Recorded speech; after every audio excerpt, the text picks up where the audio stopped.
आज हम लोग शुरू करने जा रहे हैं हाइड्रोजन स्पेक्ट्रम। ये हम लोग का लेक्चर 2 है एटॉमिक स्ट्रक्चर का। तो हाइड्रोजन स्पेक्ट्रम मैं ऑलरेडी आपको बता चुका हूं, बैंड ऑफ कलर होता है, बैंड्स ऑफ रेडिएशन।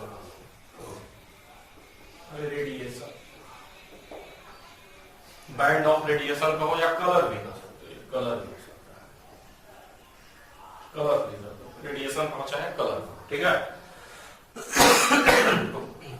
अब हम लोग हाइड्रोजन स्पेक्ट्रम पढ़ने वाले हैं। देखिए इसमें क्या खास बात है। मान लीजिए कहीं आपने हाइड्रोजन गैस ले लिया, हाइड्रोजन, हमारे पास हाइड्रोजन है, ये हमारे पास हाइड्रोजन है और इसको हमने हीट किया। क्या किया? हीट। अब किसी भी चीज को हम गर्म करते हैं तो पता ना उससे लाइट निकलता है, रेडिएशन निकलता है। इसको हमने गर्म किया और इससे जो निकलने वाली लाइट थी उसको हमने प्रिज्म से पास किया। ये हम लोग का प्रिज्म है और ये emitted lines, emitted lines, emitted lines है ना, छोड़ो। ये हम लोगों का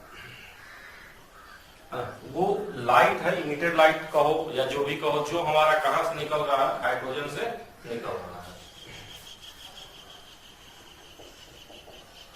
इमिटेड लाइंस कहो या रेडिएशन को, इमिटेड रेडिएशन, इमिटेड रेडिएशन है जो कहां से निकल रहा है, हाइड्रोजन को गर्म करने के बाद वहां से निकल रहा है, इमिटेड रेडिएशन है, ठीक है। जब ये इमिटेड रेडिएशन, और मैं दिखा देता हूं, ऐसे मान लीजिए एक दो लाइट ऐसे निकलेंगे, जब इसको हम लोग प्रिज्म से पास करेंगे तो जानते हैं छोटे छोटे ग्रुप में टूट जाता है, कुछ इस तरह से आएगा और छोटे छोटे ग्रुप में टूट जाएगा, इस तरह से अभी छोटे छोटे ग्रुप में टूट जाता है। इसको हम लोग लेमन बोलते हैं, लेमन सीरीज, इस ग्रुप को लेमन सीरीज। फिर और ये छोटे ग्रुप में टूट जाएगा ऐसे, इसको बामर सीरीज। फिर ऐसे होता है इसी तरह से पार्शियल सीरीज, और भी होते हैं और बहुत सारे होते हैं, ठीक है।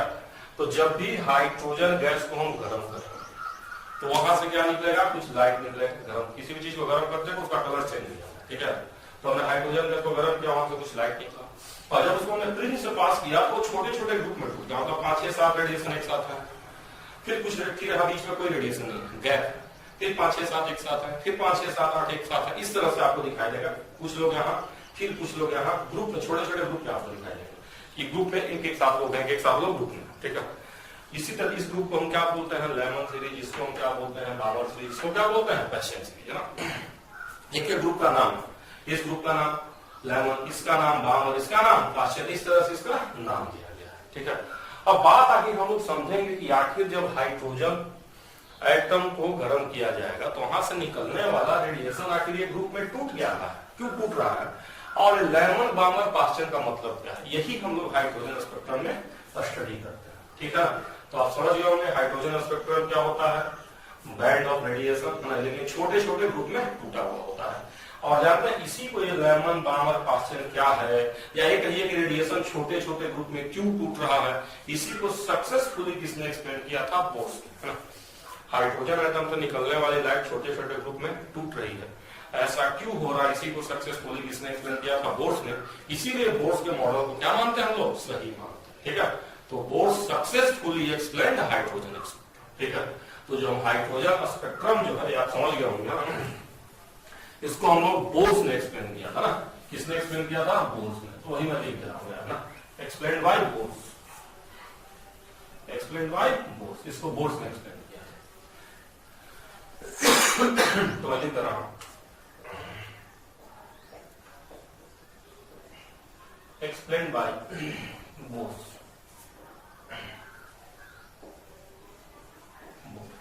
इसको बोर्स ने एक्सप्लेन किया। अब बोर्स ने क्या कहा था कि देखिए, जब भी इलेक्ट्रॉन हायर सेल से लोअर सेल में आएगा, जब भी इलेक्ट्रॉन, मान लीजिए पहला सेल है हाइड्रोजन का, ये दूसरा सेल है, ये तीसरा सेल है, देन ये चौथा सेल है, इसी तरह से बहुत सारे सेल है और ये हमारा इनफाइनाइट सेल है।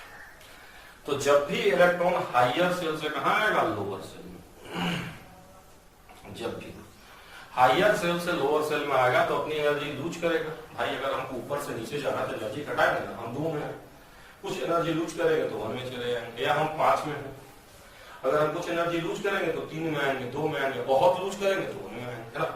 तो बोर्स ने कहा था कि इलेक्ट्रॉन क्या होता है, अपनी एनर्जी को लूज करता है और कहां आता है, नीचे आता है।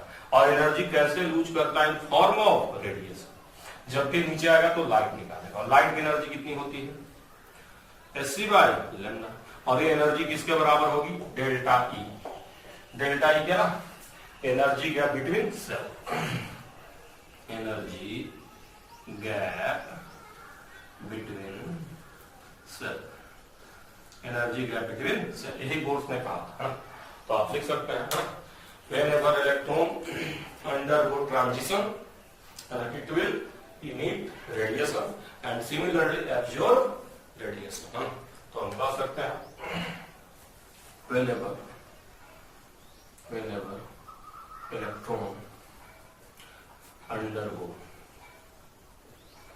undergo transition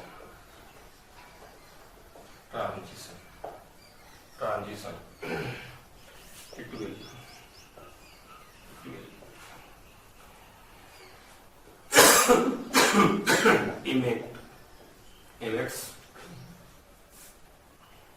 emits radiation, या it will emit में मतलब absorb कहो या emit, दोनों कर सकते हो। when electron undergo transition it will absorb or emits radiation, it will absorb or emit radiation, या तो absorb करेगा तो क्या करेगा, emit करेगा। it will absorb or emit radiation corresponding to energy gap between cells। तो देखो मैं क्या करता चाह, इस लाइन को तुम लोग थोड़ा ध्यान, जो मैं करता हूं, ये बोर्स ने कहा था कि जब भी इलेक्ट्रॉन जो है वो ट्रांजिशन करेगा, इट विल एब्जॉर्ब और emit radiation corresponding to energy gap between shell, यानी जितना एनर्जी गैप सेल में रहेगा उसी के कॉरस्पॉन्डिंग में क्या करेगा, एनर्जी को एब्जॉर्ब करेगा, इमिट करेगा। जैसे लोअर से हायर से लोअर में आएगा तो एनर्जी इमिट करेगा कितना, जितना एनर्जी गैप रहेगा, जितना एनर्जी गैप रहेगा उतना एनर्जी का लाइट इमिट करेगा। जैसे हमारा 10 गैप है तो 10 एनर्जी का लाइट निकाल दिया। उसी तरह से अगर हम लोअर से हायर सेल में जाएंगे तो एनर्जी चाहिए, तो लाइट लेंगे, एब्जॉर्ब करके लोअर से हायर में चले, तो हायर से लोअर में आएंगे तो निकालेंगे, लोअर से हायर में जाएंगे तो एब्जॉर्ब करेगा। ये इलेक्ट्रॉन का हाल चलता है, ठीक है, यही है। अब हम लोग यहाँ समझना क्या कि लेमन का क्या मतलब, इसको हमने कौन सा लाइन, इसको लेमन सीरीज बोला जाता है, लेमन सीरीज।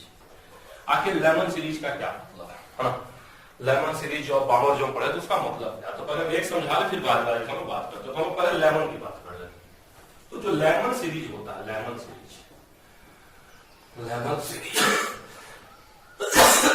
ये होता है lines that appears when electron comes to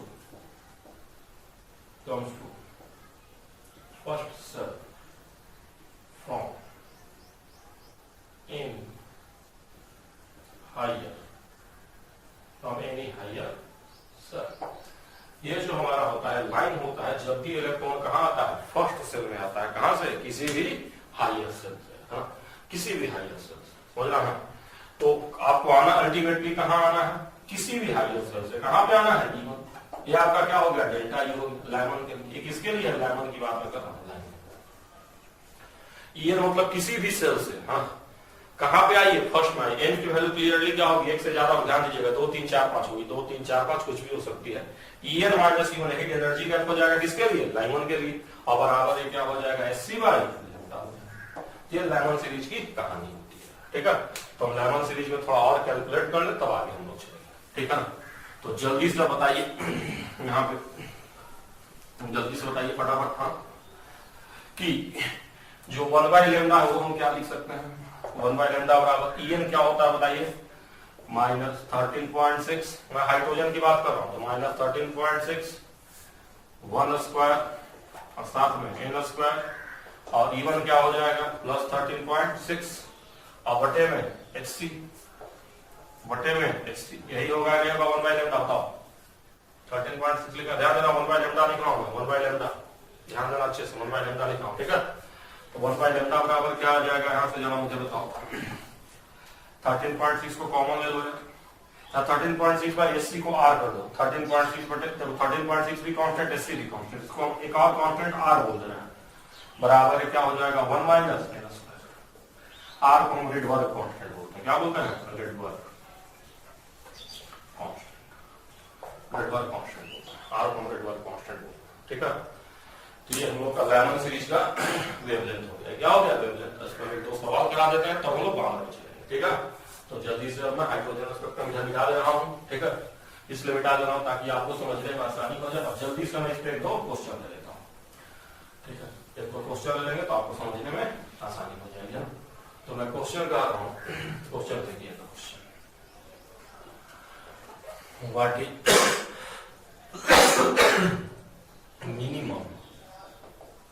minimum wavelength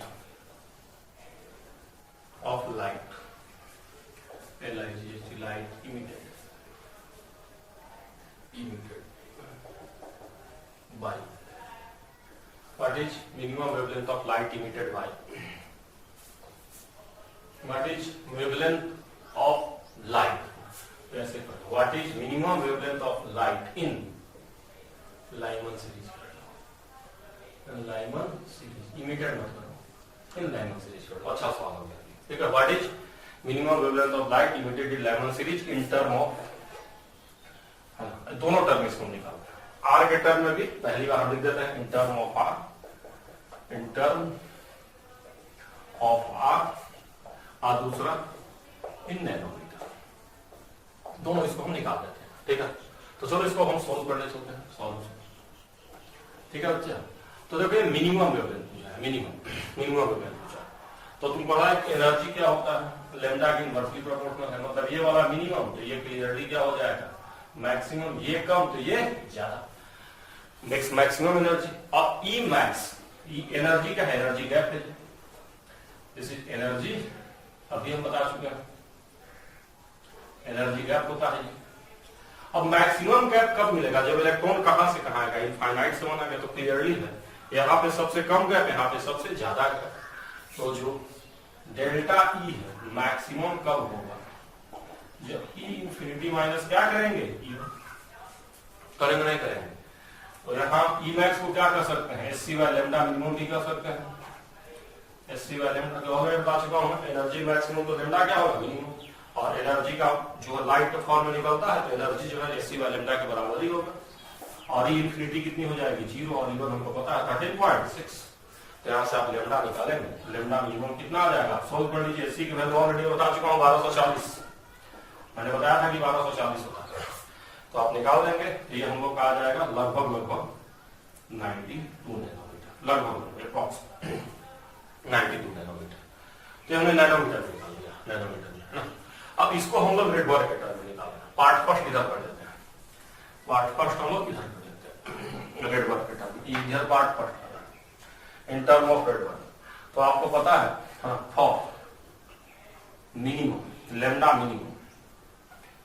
minimum electron comes to first shell from infinite, first shell from infinite, तो this implies that 1 by lambda बराबर क्या हो जाएगा r, 1 माइनस 1 बाय n, जो n है n ही बराबर infinite, n ही हमारा इनफाइनाइट, कहां से इनफाइनाइट, मतलब फॉर्म इनफाइनाइट, इनफाइनाइट क्या है सेल है, तो इनफाइनाइट सेल से आ रहा है n बराबर इनफाइनाइट का स्क्वायर कर दीजिए, तो ये टर्म तो 0 हो जाएगा, तो यहाँ से लैम्डा बराबर क्या आ जाएगा 1 बाय r आ जाएगा।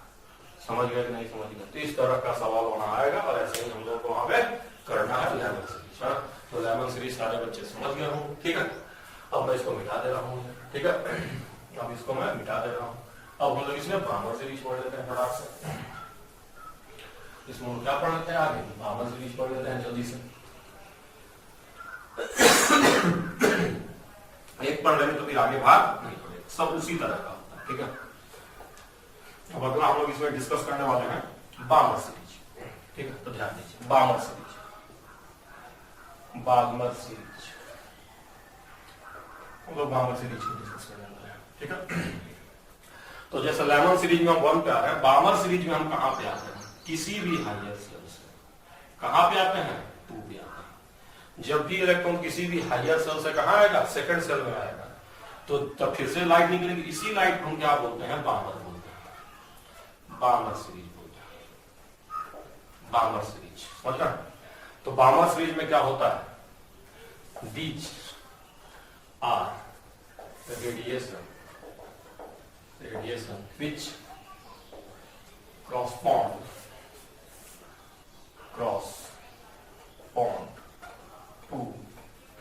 transition to second cell from any higher cell. These are radiation which correspond to transition to second cell from any higher cell. मतलब किसी भी हायर सेल से अगर आप सेकंड सेल में आएंगे तो जो हम लोग का क्या होगा, वेवलेंथ होगा, है ना, जो हमारा ट्रांजिशन रेडिएशन होगा, जो रेडिएशन होगा उसी को हम क्या बोलते हैं, बामर सीरीज की लाइन बोलते हैं। ये लाइन तब हम कंसीडर करते हैं जब किसी भी हायर सेल से सेकंड सेल में आते हैं। तो यहाँ क्लियरली जो डेल्टा ई हो जाएगा एनर्जी का, वो हो जाएगा En माइनस E2 होगा। किसी भी हायर सेल से 2 में आ रहा तो En माइनस E2, ठीक है। अब डेल्टा ई बराबर क्या होता है बताइए, ये बामर के लिए है, बामर ऑलरेडी बता चुका हूं हमारा क्या होता है, जो भी एनर्जी हम निकालते हैं किस फॉर्म में निकालते हैं, रेडिएशन के फॉर्म में निकालते हैं, क्या होगा Sc बाय लैम्डा बराबर En सबको पता है 13.6 n स्क्वायर, और E2 कितना हो जाएगा 13.6 माइनस 13.6 बटे में 2 स्क्वायर। तो यहां से उसी तरह से लोगे तो 1 बाय लैम्डा बराबर क्या हो जाएगा बताओ, this implies that 1 by lambda बराबर r, कॉमन लेना तो 1 by 2 square minus 1 by square, यही है, दैट इज ऑल, यही हम लोग का हालचाल है। अब हम लोग को आपको सोचने की जरूरत नहीं, समझ गए कि नहीं समझ गए, ये बहुत आसान है, यही हम लोगों को सीखना है, एकदम आसान है। 1 बाय लैम्डा बराबर r, 1 by 2 square minus 1 by square, समझ गए। तो हम लोग का बामर सीरीज था। अब हम लोग इस पे भी एक छोटा सा सवाल कर लेते हैं, बामर सीरीज पे भी एक छोटा सा सवाल, समझ गए होंगे आपको कैसे कैसे मैंने किया, इस पे भी एक छोटा सा सवाल हम लोग कर लेते हैं, ठीक है। यहाँ हम लोग जैसे वहां हमने मिनिमम निकाला था, यहाँ मैक्सिमम निकाल लेते हैं उसी हिसाब से। क्वेश्चन में लिख रहा हूं, व्हाट इज मैक्सिमम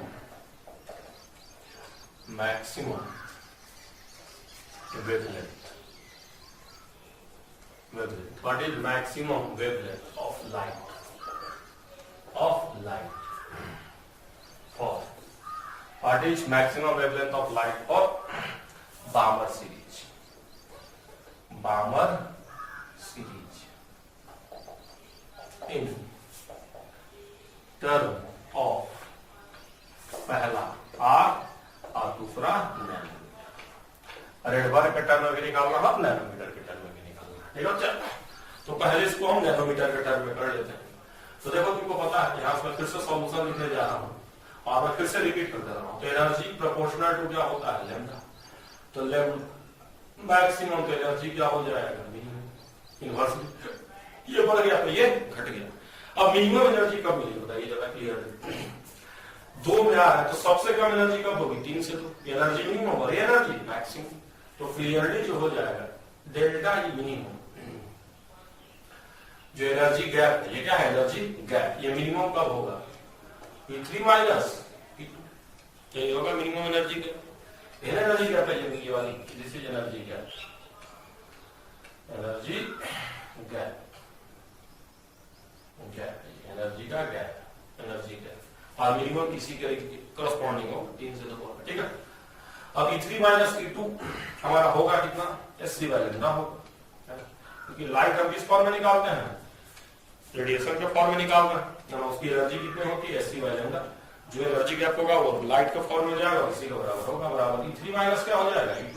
अब E3 की वैल्यू लिख देता हूँ, माइनस 13.6 बटे में 9, माइनस माइनस प्लस 13.6 बटे में 4। एससी की वैल्यू आप लोगों को पता है कितना होता है, 1240, पता है सारे बच्चों को। एससी की वैल्यू सारे बच्चों को पता है 1240, ठीक है। यहाँ 100 कर लीजिए लेमडा, लगभग कैलकुलेशन कर लेंगे।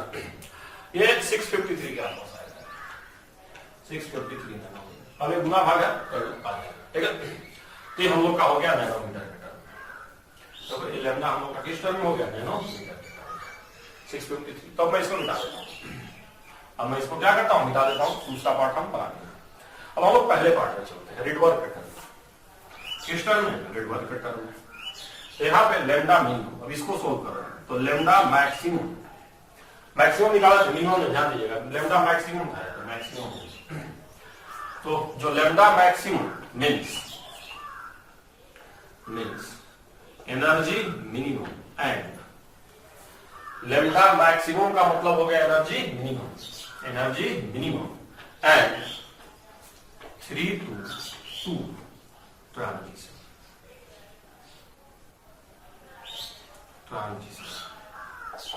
समझ गए कि नहीं समझ गए, 3 to 2 ट्रांजिशन। ये हमारा 3 से 2 की ट्रांजिशन की बात हुई है। हम मिनिमम तभी कहेंगे जब हम 3 से कहा जाएंगे 2 जाएंगे। तो यहाँ क्लियरली हमारा क्या हो जाएगा, यहाँ पर फॉर्मूला हम लोग लगाते हैं, तो 1 बाय लेमडा बराबर R 1/2 स्क्वायर और माइनस 1/3 स्क्वायर। सोल्व कर लो, आ जाएगा यहाँ से फटाक से लेमडा। तो हमको लग रहा है सारे बच्चे इसको सोल्व करके निकाल देंगे लेमडा, ठीक है बच्चे। तो इस तरह से हम लोग का ये बामर सीरीज हो गया। उसी तरह से जैसे बामर है उसी तरह से पाश्चर होता है। मैं यहाँ लिख दे रहा हूँ, जब उस पर क्वेश्चन नहीं लगाऊंगा, आप लोग समझ तो गए ही होंगे। उसी तरह अगर हम 3 पे आएंगे, किसी भी हायर सेल से अगर हम लोग 3 पे आएंगे, जिसको लोग पाश्चर सीरीज होते हैं, क्या बोलते हैं, पाश्चर।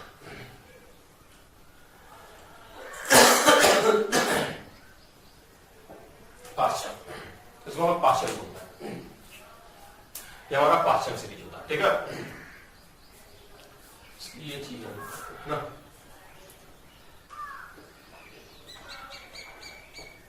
Pasteur series. थोड़ा देख लो ना, नाम वाम है तो उसमें लिखा होगा, ठीक है। ये पाश्चर सीरीज होता है, ठीक है। ये हम लोग का डिस्कस हो गया, ठीक है ना।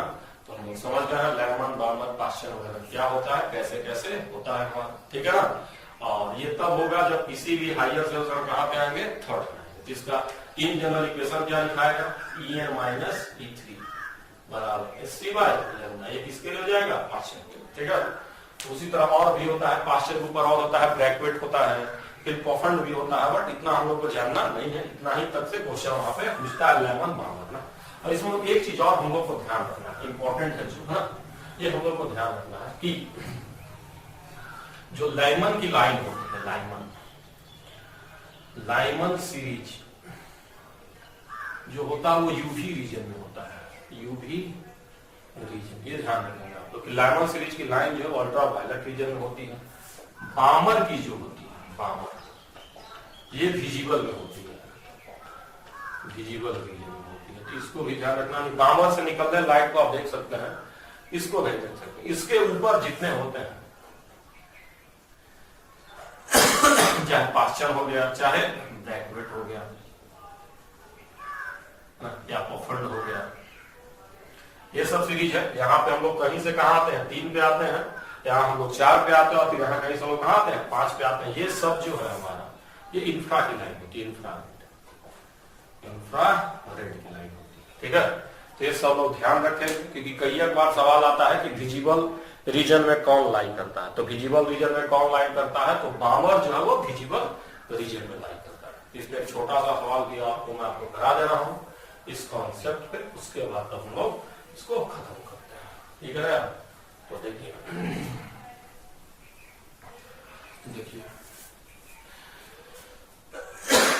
क्वेश्चन आप देखिए,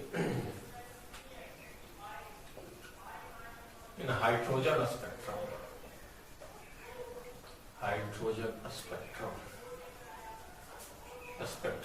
yellow line is observed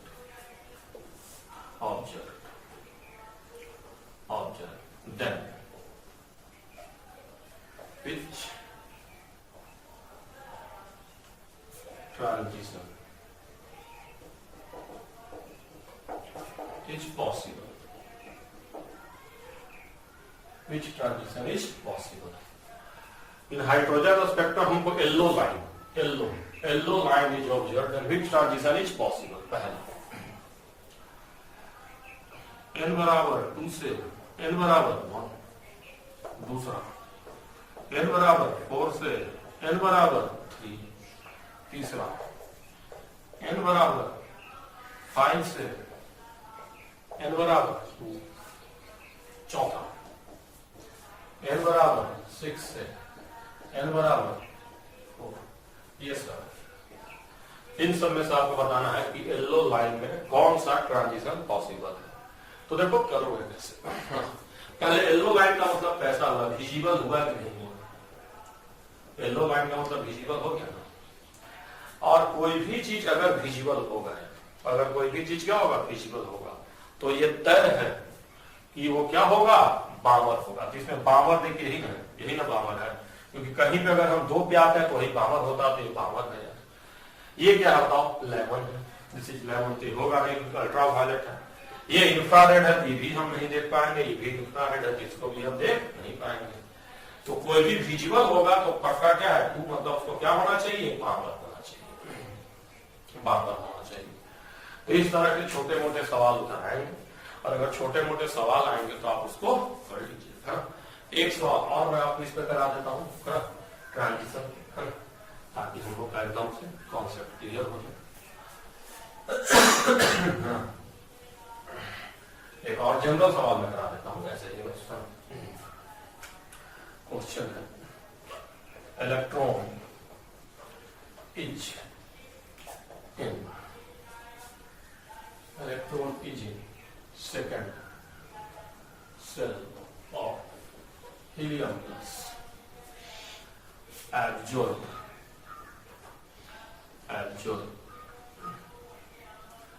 light of wavelength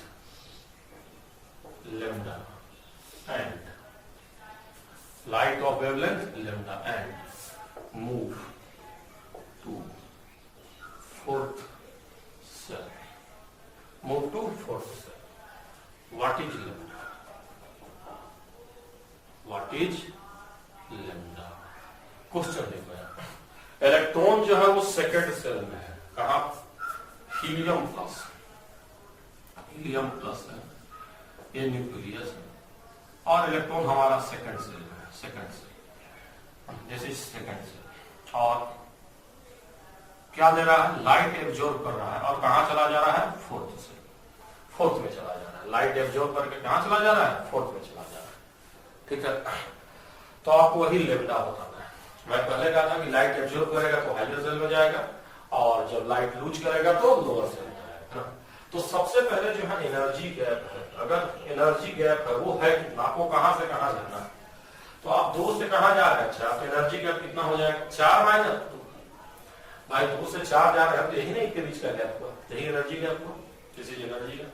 4 में से 2 को घटा के तो एनर्जी का गैप मिल जाएगा। ठीक है, और ये जो एनर्जी गैप है, आप इसकी इतनी जो एनर्जी, आप जब 2 से 4 जा रहे हैं, जो एनर्जी चाहिए एनर्जी आपको आ कहां से रही है, लाइट से मिल रही है, लाइट से मिल रही है।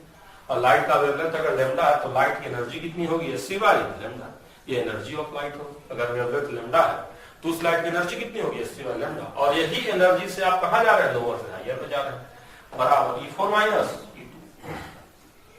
और एससी की वैल्यू कितनी होती है, 1240।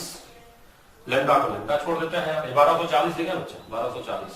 ध्यान देना, गलती मत करना, 1240। दोबारा भी लिख देता हूँ ना, 1240। ये हमारा है लैम्डा यार, 1240 है, और ये लैम्डा है। अब E4 हीलियम के लिए लिखना है, ध्यान देना, हीलियम प्लस।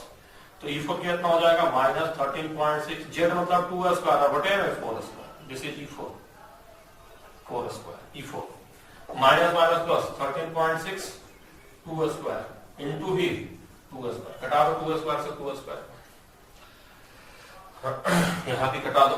और अब लैम्डा को सॉल्व कर दो, तो लगभग जो हम लोग का लैम्डा आ जाएगा। सॉल्व कर आता है, सॉल्व कर दो। 122 नैनोमीटर आ जाएगा, लगभग गुना भाग में 100 गुण आ जाएगा, 122 nanometre.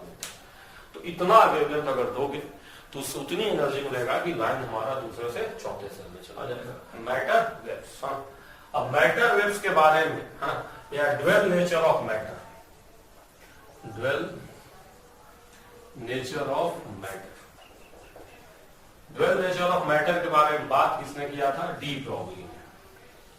D Broglie, de Broglie, जो डी ब्रॉगली थे, साइंटिस्ट थे, उसने ये कहा था कि जो मैटर होता है उसके पास ड्वेल नेचर होता है। क्या होता है? Dual nature. और इस ड्वेल नेचर के बारे में किसने बात किया था?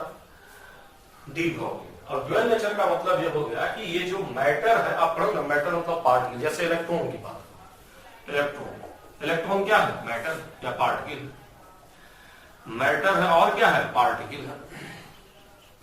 पार्टिकल है क्योंकि इसका हमें मास भी पता है।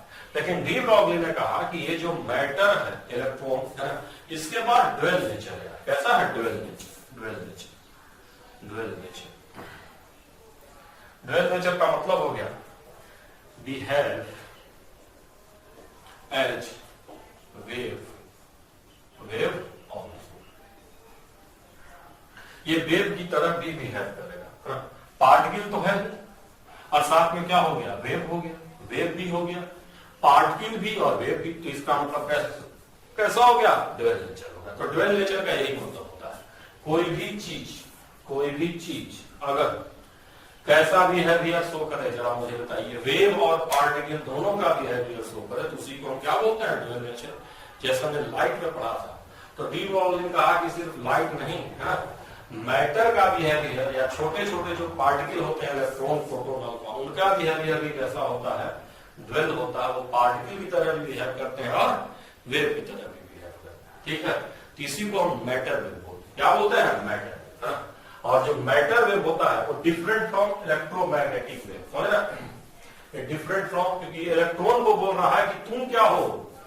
एक वेव। तो ध्यान देना, matter wave not same as EM wave, EM wave,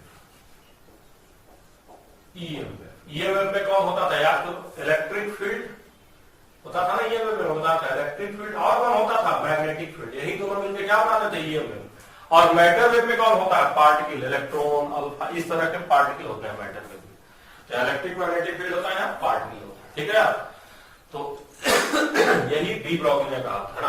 अब डी ब्रॉगली ने कहा कि जो वेवलेंथ होगा, वेवलेंथ ऑफ मैटर वेव जो होगा वो होगा कितना?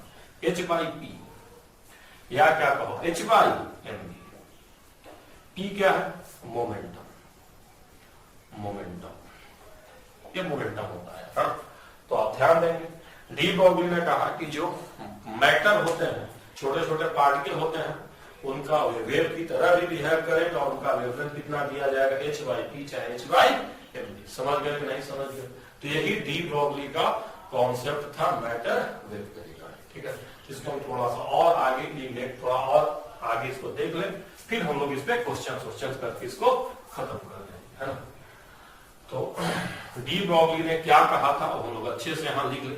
Lambda of matter wave, lambda कौन से वेव का? मैटर वेव का। वो हमारा क्या हो जाएगा? h/mv। अच्छा, mv, इसको जो है, mv को जो है हम ये भी तो लिख सकते हैं h2m की, 2m की काइनेटिक एनर्जी। ध्यान दो, काइनेटिक एनर्जी बराबर क्या होता है? Half mv²। इधर 2m से गुना कर लो दोनों साइड में, 2m से मल्टीप्लाई कर लो दोनों साइड में, और जरा रूट लेके देख लो, जरा देखो तो ये mv आ रहा है कि नहीं आ रहा है? 2 कट जाएगा, mv आ रहा है कि नहीं आ रहा है? तो 2m के क्या आ जाएगा? ये v है, और ये हमारा k क्या है? Kinetic energy, kinetic energy. तो ये भी हो सकता है। अब अगर हम फॉर इलेक्ट्रॉन लिखे इसको, फॉर इलेक्ट्रॉन, इलेक्ट्रॉन के लिए अगर हम लिखे लेमडा, तो ये हमारा क्या हो जाएगा? h2, mass of electron. और जो काइनेटिक एनर्जी होती है इलेक्ट्रॉन या चार्ज पार्टिकल को, कितना होती है हमारी? v इंटू ई, v इंटू ई। काइनेटिक एनर्जी जो होता है वो होता है, आप पढ़े हैं वोल्टेज और साथ में चार्ज पढ़े होंगे। वोल्टेज इंटू चार्ज हमारा काइनेटिक एनर्जी होता है। तो V इंटू ई है ना, ये हमारा क्या इलेक्ट्रॉन का चार्ज कितना होता है हम लोग जानते हैं 1.6 इंटू 10 की पावर माइनस 19 पता नहीं होता है। और मास भी हमको पता है 9.1 10 की पावर माइनस 31 H की वैल्यू पता है। तो जब ये सोल्व करोगे तो फाइनल याद रखना है √150 √150 है ना, और पूरा बटे में V एंगस्ट्रॉम, ये हमारा होता है √150 बटे V एंगस्ट्रॉम, ये हमारा लेमडा आता है इलेक्ट्रॉन के लिए। किसके लिए? इलेक्ट्रॉन के लिए ध्यान रखना। तो एक फार्मूला ये, एक फार्मूला ये और एक फार्मूला ये तीनों फार्मूले हम लोगों को ध्यान रखना। मेनली इलेक्ट्रॉन के लिए आता है, ये फार्मूले हम लोगों को ध्यान रखना। अब हम छोटे मोटे 2-3 सवाल इस पे कर लेते हैं ना, तब हम लोग आगे चलेंगे। तो आप समझ गए होंगे कि मैटर वेव है क्या, है ना।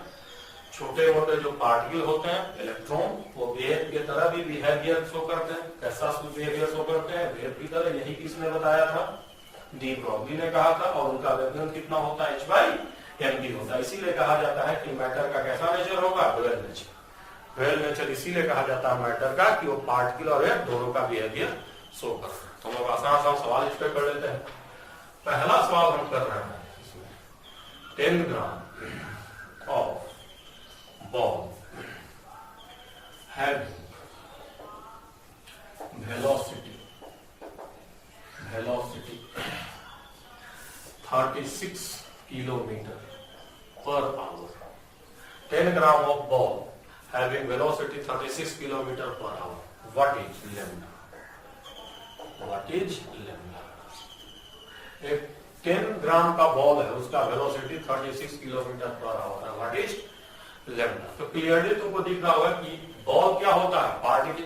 अगर पार्टिकल का हम वेवलेंथ की बात करें तो उसको हम कौन सा नेचर ले रहे हैं? Matter wave. तो यहाँ सॉल्यूशन में जो हम लैम्डा लिखेंगे वो हो जाएगा h/mv।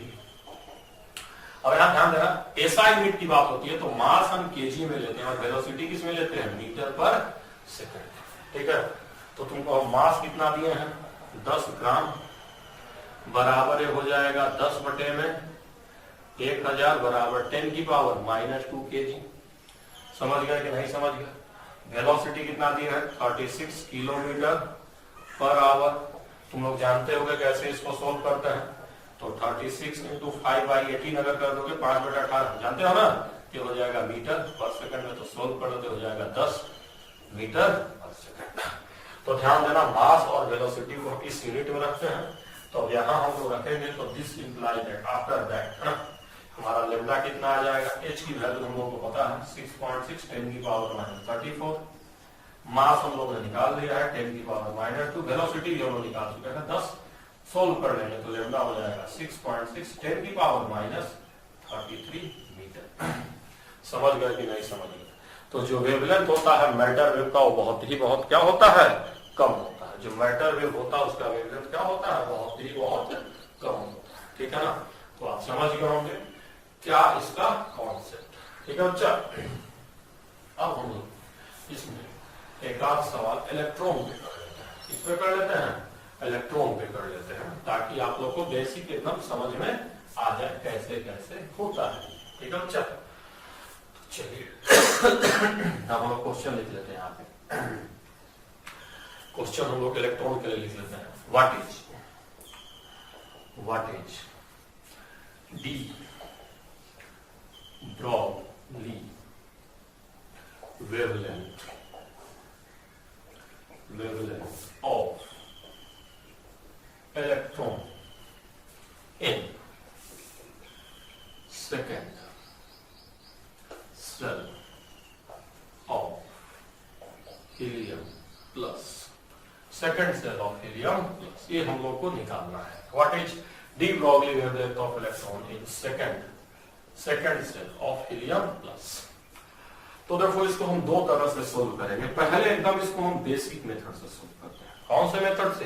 बेसिक मेथड से सोल्व करते हैं, ताकि हम लोग को कोई कठिनाई न हो जाए। ठीक है, तो सबसे पहले हम लोग लेमडा बराबर लिखेंगे क्या? ध्यान दो, h/mv mb। हम लोग लेमडा बराबर क्या लिखेंगे, h बाई mb। अब h की वैल्यू कितनी है, 6.6 इंटू 10 की पावर माइनस 34। हाँ, मास ऑफ इलेक्ट्रॉन हम सबको पता है कितना होता है, बताओ जरा मास ऑफ इलेक्ट्रॉन 9.1, 10 की पावर माइनस 30 मुझे मास हो गया है। अच्छा, वेलोसिटी ऑफ इलेक्ट्रॉन का भी हम फार्मूला बता चुके हैं। वेलोसिटी का फार्मूला क्या होता है, 2.2 10 की पावर 6 जेड बाई एन। याद कीजिए, वेलोसिटी का फार्मूला हम बनाते जेड बाई एन, 2.2 10 की पावर 6 जेड बाई एन। तो हीलियम है, तो यहाँ पे ये क्या है, जेड बराबर क्या हो गया 2, जेड बराबर 2। और सेकंड सेल है तो यहाँ पे एन बराबर भी क्या हो गया, एन है हमारा, एन बराबर भी 2 हो गया। ठीक है, तो यहां से आप अगर इसको सोल्व कर लेंगे तो आपका आंसर आ जाएगा यार, बिल्कुल आ जाएगा, एकदम बिल्कुल बेसिक से किए हैं, कहीं पे कोई हम अप्रोच नहीं यूज किए हैं। तो अगर आपको कुछ नहीं आएगा, आपको कंफ्यूजन है, तो एकदम बेसिक से करिए, लेमडा बराबर एच बाई एमपी होता है, बेसिक से करिए, अपने आप आपका आंसर आ जाएगा। ठीक है, एम से पूछा भी था पिछली साल। ठीक है, अच्छा, अब इसी सवाल को हम थोड़ा सा अप्रोच में करते हैं, क्योंकि भाई अगर कहीं मोशन हो रहा है तो हम देखते हैं कि वहां इसको और कुछ दूसरे तरीके से किया जा सकता है क्या, जिससे कैलकुलेशन थोड़ा कम हो जाए। ठीक है, तो चलिए इसको हम दूसरे तरह से थोड़ा अप्रोच लगाते हैं। एक अप्रोच तो हमने आपको समझा दिया है, ठीक है, अब दूसरे तरह से इसको हम लोग अप्रोच करते हैं। ठीक है, तो दूसरे तरह से हम सॉल्व करने जा रहे हैं सॉल्यूशन। तो देखो हम ये कह रहे हैं कि 2 पाई आर बराबर एल लेमडा होगा, 2 पाई आर बराबर एल लेमडा। अब तुम कहोगे ये कैसे, क्योंकि अभी हम बता रहे हैं कि मान लीजिए इलेक्ट्रॉन है, अगर आपको पता है कि इलेक्ट्रॉन क्या होता है, गोल गोल घूमता है, या न्यूक्लियस है और ये रेडियस है किसी सेल का, तो इलेक्ट्रॉन क्या होगा, गोल गोल घूमता है। और अभी आपने बोल दिया कि इलेक्ट्रॉन का क्या होगा, वेव नेचर होगा, तब इलेक्ट्रॉन सीधे तो घूमेगा नहीं, वो ऐसे ऐसे घूमेगा, कुछ ऐसे ऐसे ऐसे ऐसे ऐसे घूमेगा, नहीं घूमेगा। जब इलेक्ट्रॉन को वेव बनाना है तो वेव की तरह घूमेगा, समझ रहे हैं। अच्छा, अगर इलेक्ट्रॉन यहां से चल के यहां आया है घूमते हुए, तो कितना दूरी ट्रेवल किया है, यहां से यहां अगर घूम रहा है तो दूरी कितना चला है, 2 पाई, समझ रहे, 2 पाई आधी वो चला। अच्छा, किस फॉर्म में चला, सीधे नहीं चला, वेव बनाते हुए चला, ऐसे ऐसे। और आपको पता होगा कि यहां से यहां की दूरी, ये जो दूरी होती है इसी को हम क्या बोलते हैं, लेमडा। तो ये हो जाएगा लेमडा, फिर यहां से यहां लेमडा, फिर इधर लेमडा, फिर इधर लेमडा, फिर इधर लेमडा, वेवलेंथ माना जाएगा ना, लेमडा लेमडा लेमडा ना। जब भी चला तो लेमडा लेमडा चल रहा है। अब हो सकता है जैसे मान लो कदम, हमको यहाँ से कहीं जाना है, इस कमरे से उस कमरे तक जाना, तुम कहे ना 5 कदम चलो, 10 कदम चलो, तो चलोगे ना, तो भाई कहीं भी दूरी है तो कर सकते, 1 कदम उसको पूरा करेंगे, एन लेमडा, 100 कदम 200 कदम। तो इलेक्ट्रॉन जब भी चलेगा तो क्या बनाते हुए चल रहा है, वेव। देखो चल रहा है, इसको कितना है टोटल 2 पाई, और वेव बनाते हुए चल रहा है। आपने भी कहिए कि वेव की तरह इसका बिहेवियर होगा, तो वेव बनाते चलेगा, तो 1 कदम मतलब 1 लेमडा, 2 लेमडा, 3 लेमडा, 4 5 लेमडा पहुंच रहा है यहाँ पे। हो सकता है 10 से पहुंचे, 12 पहुंचे। इन जनरल हम ऐसे कर सकते हैं, नहीं कर सकते हैं कि इलेक्ट्रॉन कभी भी सेल का चक्कर लगाएगा तो उसकी जो दूरी होगी वो एल लेमडा के बराबर होगी, 2 पाई। ठीक है, अब देखिए 2 पाई आर को आधी छोड़ दीजिएगा, एन लेमडा को आप क्या लिख दीजिए, एच बाई एम भी कर दीजिए, आप देख सकते हैं ना। थोड़ा इसको आगे, अच्छा आर को आगे पहले कर दीजिए, इसको ऐसे हम कर लेते हैं, 2 पाई जो होता है एम बी आर बराबर, जो हम लोग इसको कर लेते हैं, तो अब इसको हम लोग कैसे कर सकते हैं, इसको इधर उधर कर लिया जाएगा, तो 2 पाई आर, नहीं सॉरी, इसको लेमडा है, एच बाई एम बी है, और आर को हम क्या लिख सकते हैं, 2 पाई, ध्यान दीजिएगा यहां से आर को हम लोग क्या लिख सकते हैं, 0.53 एन स्क्वायर, और साथ में जेड, रेडियस ऑफ सेल को लिख सकते हैं, क्या लिख सकते हैं, हाँ। अब इसको एल लेमडा ही रखते हैं, इसको एल लेमडा ही रखो, एच बाई एम बी से कोई मतलब नहीं, एल लेमडा ही रखो, बस मैं बता दिया है ना। अब यहाँ एन है, यहाँ भी एन से एन को घटा दो, तो यहां से लेमडा बराबर क्या रहा, दिस इंप्लाइड दैट लेमडा बराबर शॉर्टकट हमारा क्या है, कभी भी इलेक्ट्रॉन गोल गोल चक्कर काटेगा, 2 पाई या 2 by Z pi, 2 by Z pi, साथ में 0.53 इंटू एन, ये हम लोग का लेमडा का शॉर्टकट आ गया, शॉर्टकट आ गया, ठीक है। ये हमने सोल्व किया तो हमें लेमडा का शॉर्टकट आ गया, ठीक है। और इसको जो 0.53 उसको हम ए नॉट भी बोलते हैं। ए नॉट क्या होता है?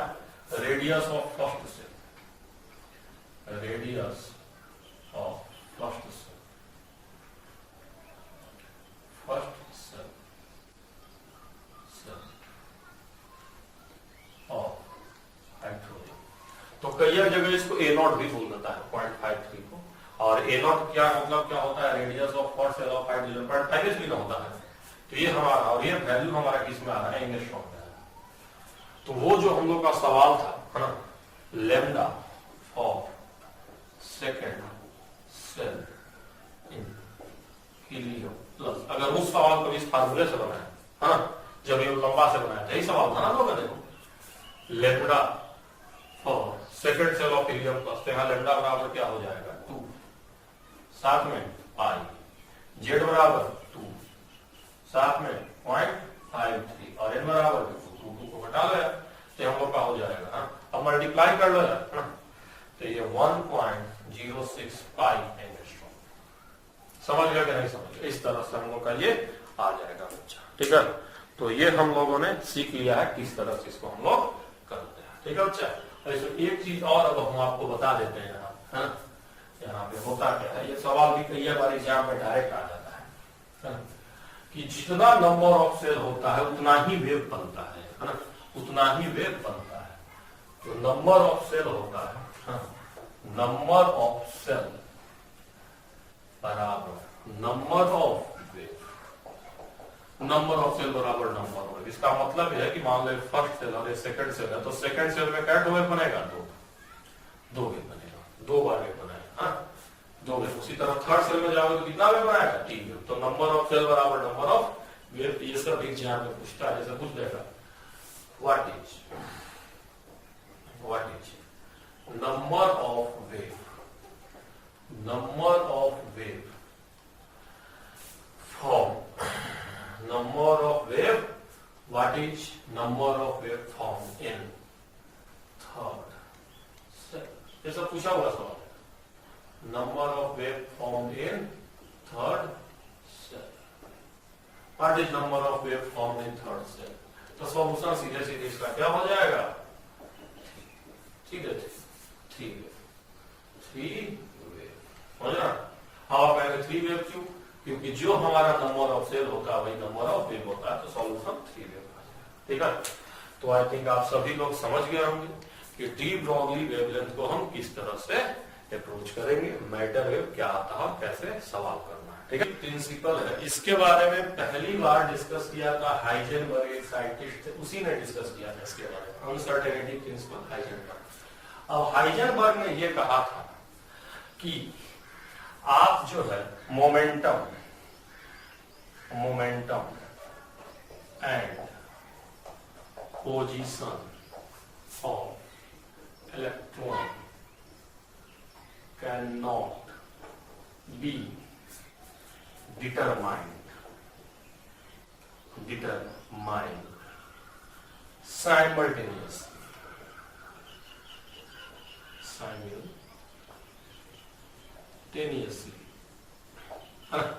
आप एक साथ नहीं निकाल सकते हैं। क्या नहीं निकाल सकते हैं?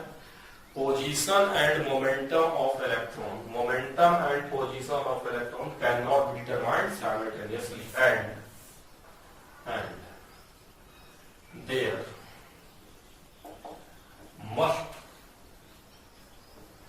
there must be some error, कुछ ना कुछ क्या रहेगा? इरर रहेगा। मस्ट लिखा है, समझ लेना, मस्ट लिखा है, there must be some error, there must be some error, कुछ ना कुछ गलती रहेगी, है ना। ये उसने कहा था हाइजेनबर्ग ने कि आप मोमेंटम पोजीशन एक साथ निकाल ही नहीं सकते हैं, कुछ ना कुछ इसमें गलती रहेगी। अच्छा, गलती रहेगी कितना? तो उसने कहा था कि जो delta X into delta P ये ग्रेटर देन इक्वल टू क्या होगा? h/4 पाई, ये इससे ज्यादा ही होगा। ये हमारा क्या है? इरर है इन पोजीशन, और ये हम लोगों का क्या है? Error in momentum. ये हमारा इधर इन मोमेंटम। इसी इक्वेशन को घुमा के हम इस तरह से भी लिख सकते हैं, delta E into delta T greater than equal to H upon, ये अलग नहीं है यार, इसी का घुमा के हमने स्टेटमेंट लिखा है ना। This is also Heisenberg uncertainty principle, ठीक है ना। ये हमने घुमा के इसको बस लिख दिया, ठीक है बच्चा। तो ये है इधर एनर्जी एंड इधर इन टाइम, इसी को घुमा के लिखा हुआ है, ठीक है। तो यही है कि आप कभी भी मोमेंटम और पोजीशन इलेक्ट्रॉन का निकाल नहीं सकते हैं, पार्ट के नेचर भी है, रेट नेचर भी, किसी पे ये बेस्ड, ठीक है ना। तो चलिए ये हमने इसका मैथमेटिकल स्टेटमेंट भी पढ़ लिया और थियोरेटिकल स्टेटमेंट भी हमने पढ़ लिया। अब थोड़ा सा इसी को हम आगे थोड़ा सा बढ़ा देते हैं, क्योंकि क्वेश्चंस के पॉइंट ऑफ व्यू से बड़ा इंपॉर्टेंट है, ठीक है। तो अगर इसको आप आगे ले जा सकते हैं तो आप कहेंगे delta X into delta P क्या हो जाएगा बताइए, delta V into M, M को मैं इधर लेकर चलाया है, greater than equal to H upon 4 pi. समझ गए कि नहीं समझ गए, ठीक है। अब एच की वैल्यू भी आपको पता है, मास ऑफ इलेक्ट्रॉन भी आपको पता है, और पाई की वैल्यू तो आपको 4 की वैल्यू पता ही है, पाई की वैल्यू पता ही है। तो हम delta X into delta we अगर हम इलेक्ट्रॉन के लिए निकालें तो ये हम लोग का आ जाता है ग्रेटर, इसी को सोल्व कर लीजिए तो 5.7 10 की पावर माइनस 5, ये वैल्यू आप याद रखिएगा। इससे आपको क्या होगा, कैलकुलेशन नहीं करना पड़ेगा। इसकी वैल्यू आपको पता है 6.6 10 की पावर माइनस 4, सॉरी ये है 6.6 10 की पावर माइनस 34, और ये हमें पता ही है मास ऑफ इलेक्ट्रॉन 9.1 इंटू 10 की पावर माइनस 31, एम लिखे कंफ्यूज मत करिएगा, थोड़ा राइटिंग है ना भूल जाना है। तो इस तरह से हम इस वैल्यू को याद रखेंगे इलेक्ट्रॉन की, ठीक है। और जब भी हम न्यूमेरिकल कैलकुलेशन करते हैं तो हम बराबर लेकर करते हैं, जैसे जब न्यूमेरिकल कैलकुलेशन करेंगे तो इसको हम कैसे करते हैं, बराबर लेकर करते हैं। इसके कैसे छोटे मोटे सवाल आएंगे ये हम लोग अभी देख लेते हैं, ठीक है ना। तो न्यूमेरिकल कैलकुलेशन के लिए वैल्यू हम बराबर लेकर सोल्व करते हैं। तो क्वेश्चन में लिख रहा हूं, if velocity of electron is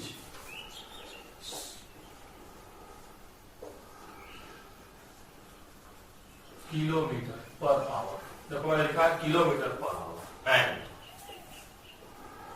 इधर इज 1%, इधर कितना दिया 1%, व्हाट इज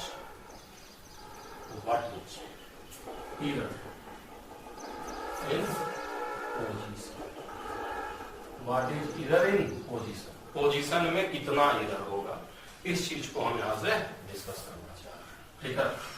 तो सबसे पहले वेलोसिटी में बार बार कह रहा हूं कि वेलोसिटी आप लेते किस में है, मीटर पर सेकंड में लेते हैं। आप पे दिया हुआ कितना है, 1 2 3 4 5, इसको तुम कर दो 5/18, तब ये हो जाएगा मीटर पर सेकंड। इसको कटा लो यार, तो ये हो जाएगा 2। समझ रहे हो कि नहीं समझ रहे हो, और ये गुना कर लोगे तो 10 की पावर 6 मीटर पर सेकंड हो जाएगा, हो जाएगा नहीं हो जाएगा। तो यहाँ पे कितना 1 2 3 4 5, ये 6 हो जाएगा, है ना। 10 लाख मीटर पर सेकंड। एक्चुअली मैंने बहुत ज्यादा स्पीड दे दी, लेकिन चलो कोई बात नहीं, अब दे दिया तो दे दिया, क्वेश्चन का पार्ट है। प्रैक्टिकली इतनी स्पीड नहीं हो सकती, स्पीड हमेशा इससे क्या रहेगी, कम ही रहेगी, बट मैंने न्यूमेरिकली दे दिया था, है ना, आपको बताना चाह रहा था, है ना। अगर आपको डाउट बना तो आप 1 जीरो कम कर लीजिए, 1 जीरो क्या है आप कम कर लीजिए, तीसरा आपको क्वेश्चन में डाउट नहीं होगा ना। आप कहेंगे ऐसे कैसे हो गया, ठीक है। तो अभी 10 की पावर 5 आएगा, 10 की पावर क्या आएगा 10 की पावर 5 आएगा, ठीक है। तो अभी 10 की पावर 6 था, 10 की पावर 5 आ जाएगा, ठीक है। तो ये अब हम लोग समझ गए 10 की पावर 1 लाख मीटर पर सेकंड हमारा स्पीड हो गया है, ठीक है। अब चलिए अब हम डेल्टा एक्स कैसे निकालेंगे। तो डेल्टा एक्स बराबर अभी हम बताया थे 5.7 10 की पावर -5 में डेल्टा भी बताया था ना, बट डेल्टा भी हम कहे थे कि बराबर सोल्व करो, ये तो भी है। अब डेल्टा भी क्या है तुम्हारा, डेल्टा भी इज 1% ऑफ, डेल्टा भी क्या है, भी का 1% है ना इसमें ही, तो हमको तो डेल्टा भी चाहिए ना। तो बराबर हम इसको करेंगे 5.7 10 की पावर -5 और भी रखे हो 10.5, उसका 1% मतलब क्या 100, यही हमारा क्या हो जाएगा डेल्टा भी 1%, 1% ही चाहिए ना तुमको। तो 1% किसी का कैसे आएगा 1/200 करेगा। अब इसको तुम सोल्व करोगे तो बराबर हो जाएगा 5.7 10 की पावर माइनस 8 मीटर। समझ गया कि नहीं समझ गए? तो इस तरह से हमारा ये सोल्व होके आता है। ठीक है, तो ध्यान दो कैसे किए हैं। पहले हमने वेलोसिटी को मीटर में निकाला, फिर डेल्टा भी निकाला, फिर हमने इक्वेशन से इसको सोल्व किया। और एक इक्वेशन यही कहता है कि पोजीशन और मोमेंटम एक साथ निकालना पॉसिबल नहीं है। ठीक है बच्चा, एक आध सवाल और इस पे अभी हम करा देते हैं, घबराइए मत। ठीक है, एक और सवाल इसमें हम कर लेते हैं अभी। ठीक है, एक आधा और सवाल हम लोग इस पे कर लेते हैं, है ना। देखिए मैं क्वेश्चन लिख रहा हूं, क्वेश्चन में लिख रहा हूं what is error in momentum if error in position is 5.7 10 की power minus 8। What is error in momentum पूछिए, मोमेंटम।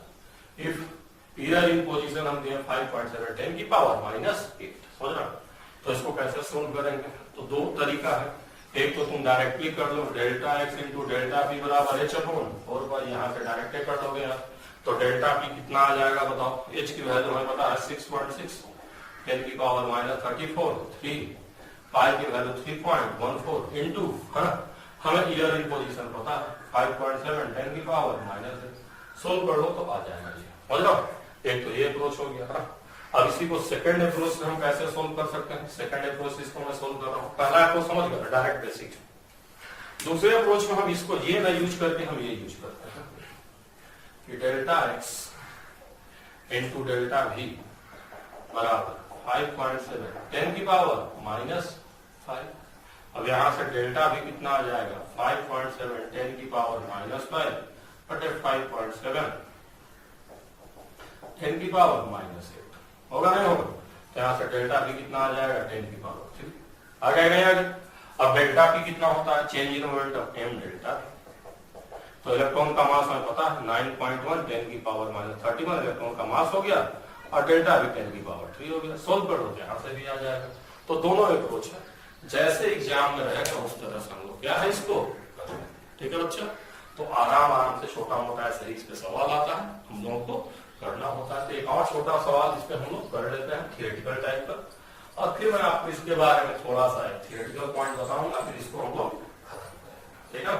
तो थोड़ा सा और मैं आपको इसको इलेबोरेट कर दूं क्या चीज है। ठीक है बच्चा, तो देखिए मैं लिख रहा हूं विच इज करंट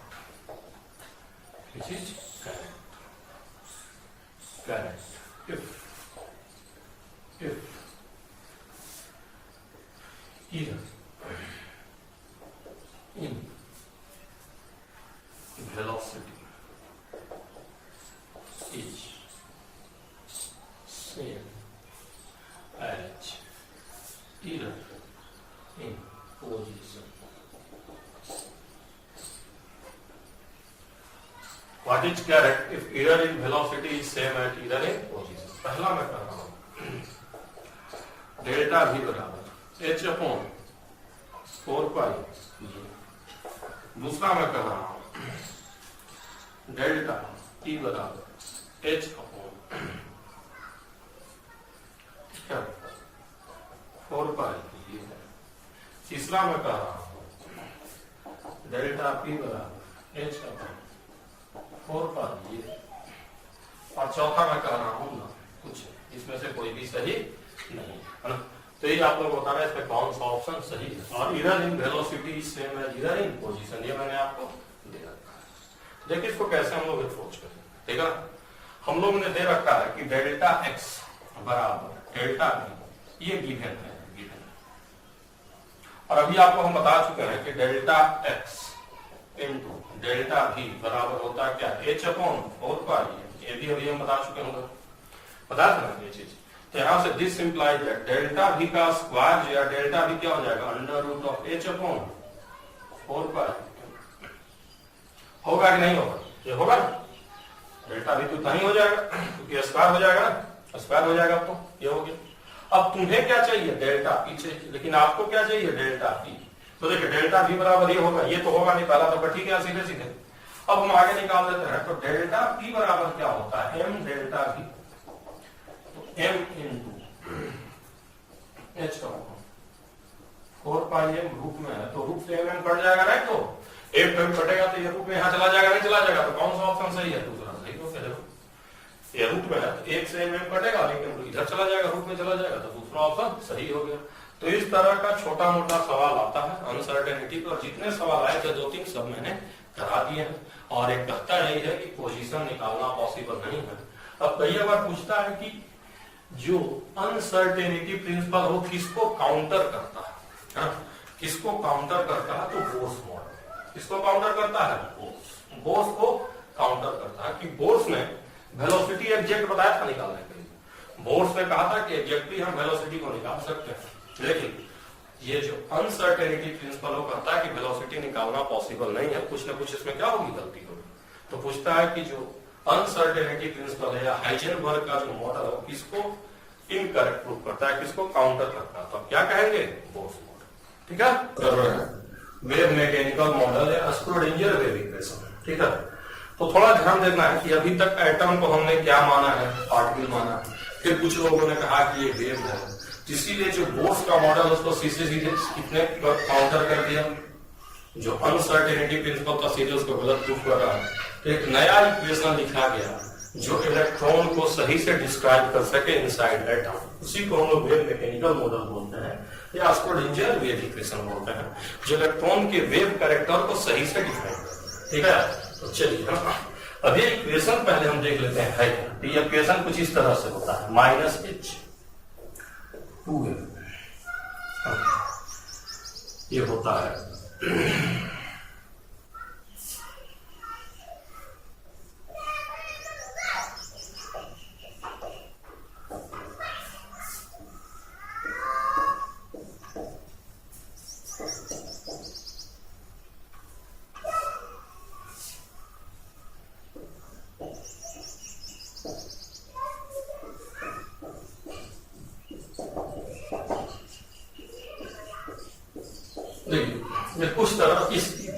इस तरह से हमारा एक इक्वेशन लिखा गया था। इस इक्वेशन को हम स्क्रोडिंजर वेव इक्वेशन बोलते हैं।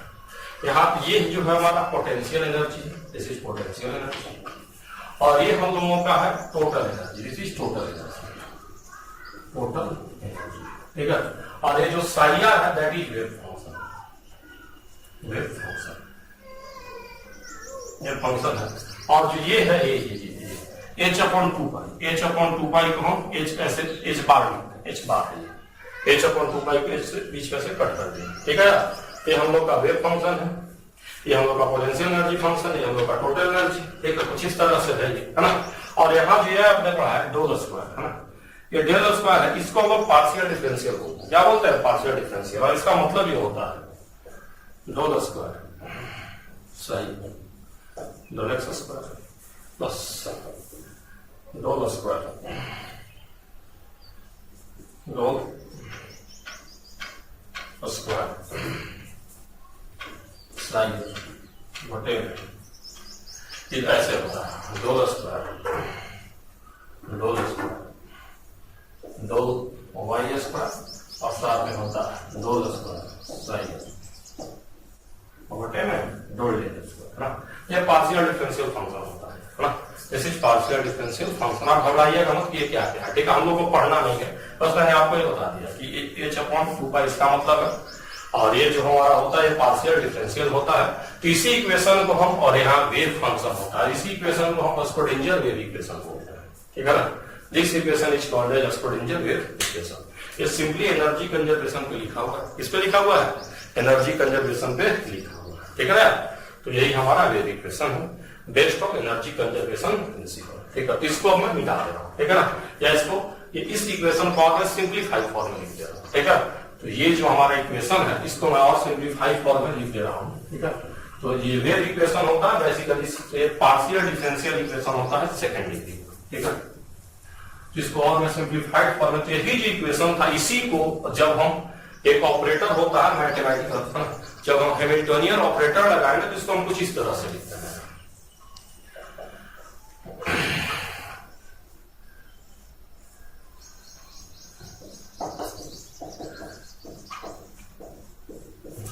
तो this is also Schrödinger wave equation in term of Hamiltonian operator. यही हमारा हैमिल्टनियन ऑपरेटर है। तो जब हम हैमिल्टनियन ऑपरेटर लगाएंगे तो इसी इक्वेशन को हम सिंप्लीफाई करके इस तरह से लिख सकते हैं। This is Schrödinger wave equation based on energy conservation. तो यही इक्वेशन जो एनसीईआरटी में दिया हुआ है, इसी को हम लोग को ध्यान, ठीक है। अब जब इस इक्वेशन को अलग अलग वैल्यू ऑफ ई के लिए सोल्व किया जाता है, ई के अलग अलग वैल्यू के लिए आप सोल्व करेंगे तो साई है, साई फंक्शन है, तो साई की वैल्यू क्या आएगी? साई की जो ग्राफ आता है कुछ इस तरह से साई का ग्राफ आता है। साई का ग्राफ आप लिखेंगे तो कुछ इस तरह से आता है। वाह, ये जो अगर 1s के लिए इसको हम लिखते हैं 1s के लिए psi R 1s, Sai 1s लिख देते हैं सीधे सीधे साई आर के। साई 1s के लिए अगर इसका हम ग्राफ जब यहां से इक्वेशन को सोल्व करके ड्रा करेंगे आर के साथ तो कुछ इस तरह से आता है। दूसरी तरफ साई 2s के लिए जब इसका ग्राफ देखेंगे तो कुछ इस तरह से आता है। जहां पे ये कट कर देता है इसको हम लोग नोड बोलते हैं। नोड पे क्या होता है? साई बराबर क्या हो जाता है? 0। नोड पे क्या होता है? साई बराबर 0। और ये नोड किसके रिस्पेक्ट में? आर के साथ ग्राफ है, तो इसको बेटर हम लोग क्या बोल सकते हैं? रेडियल। इस नोड को हम लोग बेटर क्या बोल सकते हैं? Radial node. Radial node, radial node. ये ग्राफ किसके रिस्पेक्ट में? आर के रिस्पेक्ट में, ठीक है ना। और जिसका फार्मूला होता है रेडियल नोड का वो होता है n माइनस l माइनस, ये फार्मूला होता है। n आपका क्या है? Principal quantum number. This is principal quantum number. ये होता है एजीमूथल क्वांटम नंबर, आप लोग जानते होंगे एजीमूथल क्वांटम नंबर, ठीक है। तो इस तरह से हम लोग का ये होता है ग्राफ इसका। इसी तरह से अगर कोई आपको इसका 3s के लिए ग्राफ ऑब्जेक्ट फार्मूला आपको पता चल गया है तो हम ग्राफ किसी और के लिए भी खींच सकते हैं। यहां से सोल्व करने पे इस तरह का ग्राफ इसका आता है, ठीक है ना। अब अगर इसी का ग्राफ हमें किसी और के लिए भी कहता है कि आप ड्रा करिए तो हम ड्रा कर सकते हैं। जैसे हमें रेडियल नोड पता है ना, जैसे कोई कहेगा साई 3s और आर का ग्राफ ड्रा करो, ठीक है। तो पहले हम रेडियल नोड निकालेंगे। रेडियल नोड निकाल लीजिए। फार्मूला क्या होता है? n minus l minus 1, n बराबर 3, l बराबर 0 माइनस 1 बराबर 2 आया कि नहीं आया? रेडियल नोड मतलब कितनी बार साई 0 होगा? 2 बार। 2 आया मतलब 2 टाइम्स साई 0, क्योंकि नोड पे क्या होता है? 0 होता है, 2 बार 0 होगा। तो ग्राफ कैसे शुरू होगा? ऊपर से 1 बार और 1 2 बार, 2 बार देखो 0 हो गया। यही तो नोड है, यही तो क्या दिखा रहा है? नोड को दिखा रहा है और एक ग्राफ हो गया। अब जहां पे ये वैल्यू मैक्सिमम होती है, मैक्सिमम चाहे नीचे चाहे ऊपर, मैक्सिमम, ये मैक्सिमम वैल्यू जो है मैक्सिमम वाली, मैक्सिमम, ये भी हमारा मैक्सिमम है, मैक्सिमम है ना। उसको हम लोग एंटी नोड बोलते हैं। जो मैक्सिमम उसको हम लोग क्या बोलते हैं? Anti node. एंटी नोड बोलते हैं। जहां पे 0 उसको क्या बोलते हैं? नोड। और जहां पे मैक्सिमम उसको हम लोग क्या बोलते हैं? एंटी। समझ गए कि नहीं समझ गए? तो ये हमारा ग्राफ होता है। लेकिन ये ग्राफ में आपको क्लियरली ये दिख रहा है, यहाँ पे देखिए निगेटिव भी हो रही है, साई की वैल्यू निगेटिव भी हो रही है और साथ में क्या हो रही है? पॉजिटिव भी हो रही है। इधर तो पॉजिटिव है लेकिन नीचे है ना मैक्सिमम है, लेकिन नीचे मैक्सिमम है तो निगेटिव भी हो जा रहा है ना। और निगेटिव वैल्यू का कोई फिजिकल मीनिंग हम नहीं निकाल पाते हैं, कोई फिजिकल मीनिंग हम लोग नहीं निकाल पाते हैं। तो साई को हम लोग क्या बोलते हैं? ध्यान दीजिए, साई को हम लोग वेव फंक्शन बोलते हैं। Sai is wave function, wave function. और हम लोग, और साई की वैल्यू क्या हो सकती है? निगेटिव, निगेटिव और पॉजिटिव, और पॉजिटिव और 0 है ना। 0 का मतलब क्या हो गया? नो। निगेटिव भी हो सकता है, पॉजिटिव भी हो सकता है ना। और निगेटिव वैल्यू का no physical meaning, no physical meaning, जैसे तुमसे कोई कहता है फिजिक्स में पढ़ोगे -2 मीटर जाओ, तो -2 मीटर कैसे करते हो?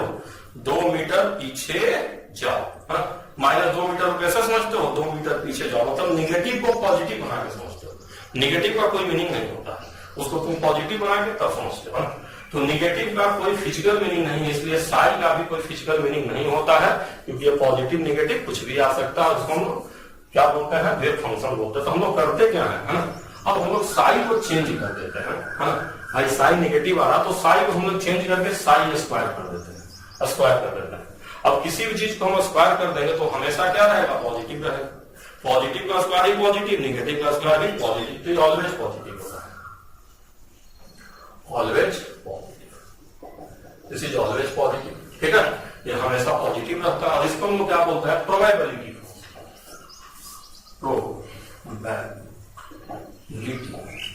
Function, this is called as probability function. समझ गया कि नहीं समझ गया। तो साई को हम साई स्क्वायर करते हैं और इसको हम प्रोबेबिलिटी फंक्शन करते हैं। मतलब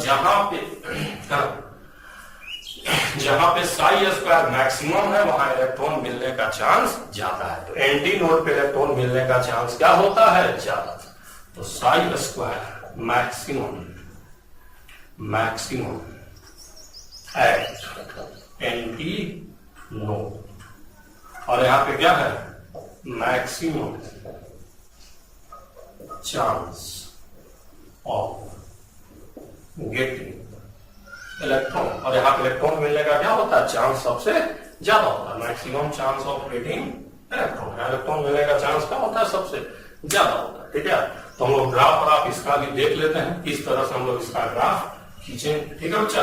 क्योंकि एकदम सिंपल है, बिल्कुल उसी तरह का है, कहीं कोई इसमें अलग से हम लोग पढ़ने का जरूरत नहीं है।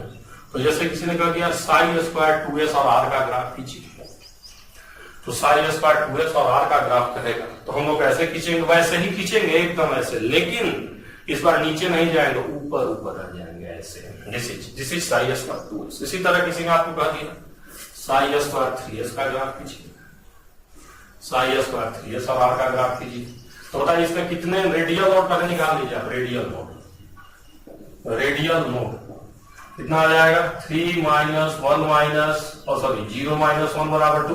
दो बार कट करेंगे तो, बट हमेशा ऊपर ऊपर रहेंगे, तो ऐसे और फिर ऐसे। ये हमारा कौन सा जगह दिखा रहा बताओ, ये है नोड और ये वाला क्या है, एंटी। ये भी नोड है, उधर भी एंटी नोड। तो जहां मिनिमम दैट इज नोड, जहां maximum that is anti node, ठीक है।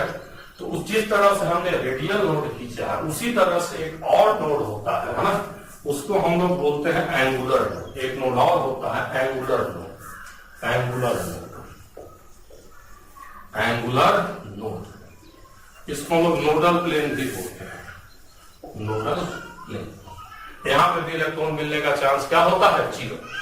यहां भी कौन 0 होगा, साई स्क्वायर 0। भाई जब भी नोड रहेगा तो 0 ही होगा, ठीक है। अब इसका जो वैल्यू होता है एंगुलर नोड का, एंगुलर नोड वो L के बराबर होता है, L। तो टोटल नोड कितना हो जाएगा बताइए, टोटल नोड हमारा कितना हो गया, n minus L minus 1 plus L बराबर, सॉरी n माइनस, ये हम लोग का टोटल नोड। टोटल नोड का फार्मूला क्या होता है, n माइनस 1। समझ गया नहीं समझ गए, इस तरह से हम लोग इसको सोल्व करते हैं, ठीक है बच्चा। तो हम लोग एक छोटा सा सवाल इस पे कर लेते हैं, है ना। छोटा सा सवाल हम लोग इस पे कर लेते हैं। व्हाट इज एंगुलर नोड,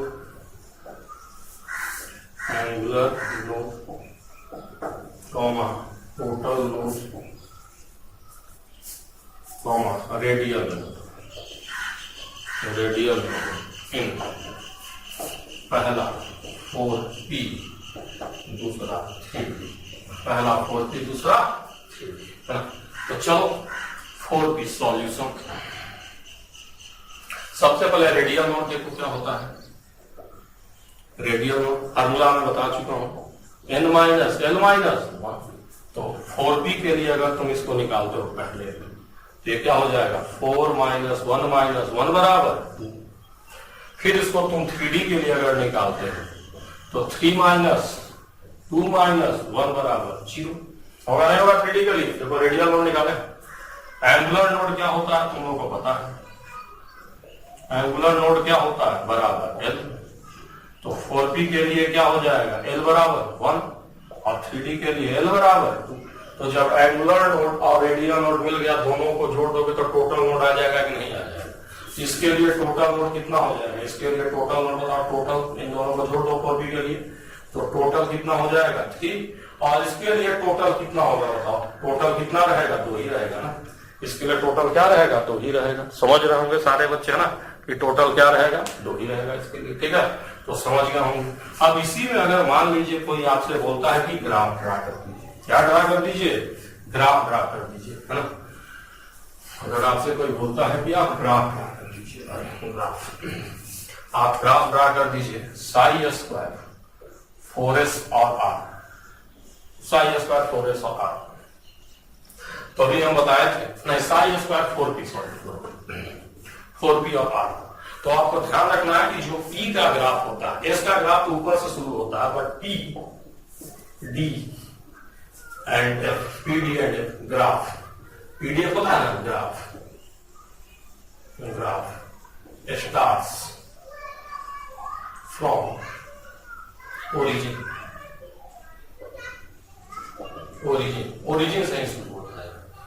तो ओरिजिन से शुरू कराएंगे तो हम कितनी बार कट कराएंगे, 1 बार, और आगे तक बढ़ा लेता हूं, और 1-2 बार, कुछ इस तरह से हम ग्राफ, ठीक है ना।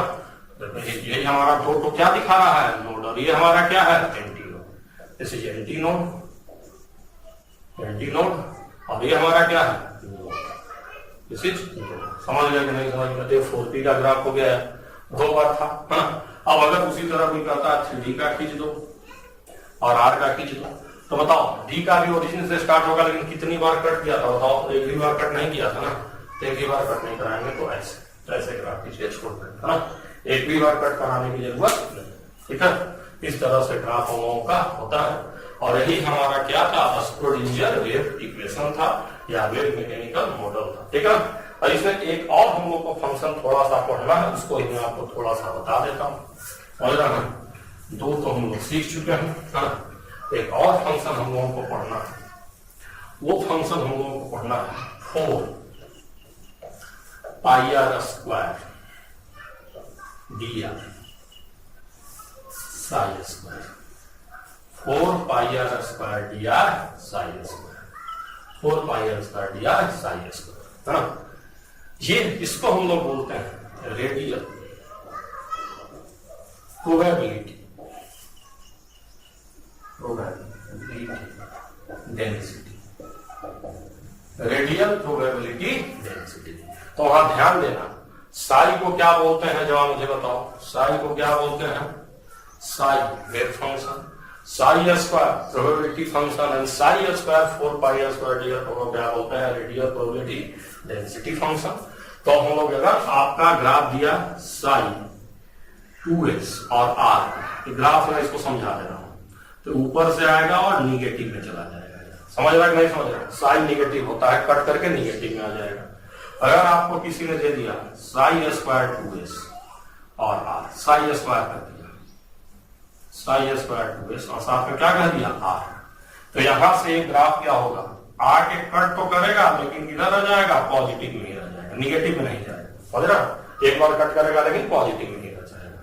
और अगर आपको किसी ने दे दिया 4πr square dr Sai square 2s और साथ में r, अब ध्यान दीजिएगा, जब इसको हम शुरू में, जब r यहाँ 0 होगा तो ये पूरा फंक्शन 0 हो जाएगा ना भाई, r 0, तो ये पूरा का पूरा 0 होगा नहीं होगा, r बराबर जब 0 हो जाएगा तो ये पूरा का पूरा 0 होगा ना। जब r स्क्वायर 0 तो पूरा का पूरा क्या हो जाएगा, 0। तो साई स्क्वायर 2s में अगर हम 4πr स्क्वायर से गुना कर देंगे तो स्टार्ट अब कहां से होगा, 0 से होगा। तो ध्यान देना, 0 से स्टार्ट होगा ऐसे, और फिर ऐसे ही रहेगा, बस ऊपर से ना शुरू होकर 0 से शुरू हो जाएगा। तो यही बच्चे वहां कंफ्यूज करते हैं। तो ध्यान देना, 3 तरह का फंक्शन हम लोग को पढ़ना है, वेव फंक्शन, प्रोबेबिलिटी फंक्शन, और तीसरा रेडियल प्रोबेबिलिटी डिस्ट्रीब्यूशन फंक्शन। तो वहां तुम लोग देख लेना अच्छे से कि क्या दिया है, या एग्जाम में किसके बारे में पूछ रहा है, क्योंकि जब तक तुम लोग पकड़ोगे नहीं तब तक वहां तुमको पता चलेगा नहीं, और जब तक पता नहीं चलेगा तब तक तुमसे फटाफट सवाल वहां क्या हो जाएगा, गलत हो जाएगा और आप कुछ भी कर नहीं पाएंगे, समझ रहे हैं, और फिर आपको प्रॉब्लम हो जाएगी। ठीक है, ये हम लोग का स्क्रोडिंजर वेव इक्वेशन